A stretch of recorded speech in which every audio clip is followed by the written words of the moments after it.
Indian road Congress നിർദ്ദേശിക്കുന്നതും കരാർ പ്രകാരമുള്ളതുമായ സുരക്ഷ ഒരുക്കാതെ Paliyekkara toll കരാർ കമ്പനി 13 വർഷം കൊണ്ട് പിരിച്ചെടുത്തത് 1521 കോടി രൂപ.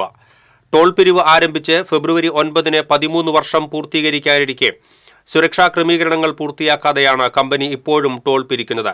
സുരക്ഷാ ഓഡിറ്റ് റിപ്പോർട്ടിൽ പരാമർശിച്ച 11 ബ്ലാക്ക് സ്പോട്ടുകളിൽ 5 മാത്രമാണ് പരിഹാര നിർദ്ദേശങ്ങൾ കമ്പനി ചെയ്തു തുടങ്ങിയിട്ടുള്ളത്.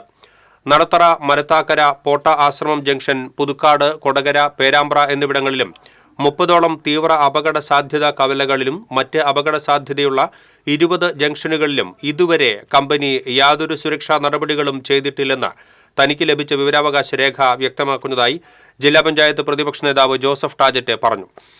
നിരന്തരം അപകടങ്ങളുണ്ടാകുന്ന പുതുക്കാട് KSRTC ജംഗ്ഷനിൽ പോലും ഒന്നും ചെയ്തിട്ടില്ല എന്നുള്ളത് ഗുരുതരമായ വീഴ്ചയാണ്. നിർദ്ദേശം നടപ്പിലാക്കാതെ സംസ്ഥാന സർക്കാർ നോക്കുകുത്തിയായി നിൽക്കുകയാണെന്നും ജോസഫ് ടാജറ്റ് പറഞ്ഞു. ആ ഓഡിറ്റ് റിപ്പോർട്ടിൽ പറയുന്ന 11 ബ്ലാക്ക് സ്പോട്ടുകൾ, 30 അതിതീവ്രമായ അപകട സാധ്യതയുള്ള ജംഗ്ഷനുകൾ, 20ഓളം തീവ്രമായ അപകട സാധ്യതയുള്ള കവലകൾ, ഇതിലൊക്കെ ചെയ്യേണ്ട പരിഹാര നിർദ്ദേശങ്ങൾ, മേൽപ്പാലം തുടങ്ങി അടിപ്പാത തുടങ്ങി അങ്ങനെ നിരവധിയായ പരിഹാര നിർദ്ദേശം. അതിൽ കേവലം 5 സ്ഥലങ്ങളിൽ മാത്രമാണ് ഇതുവരെ പണി ആരംഭിച്ചിട്ടുള്ളത്.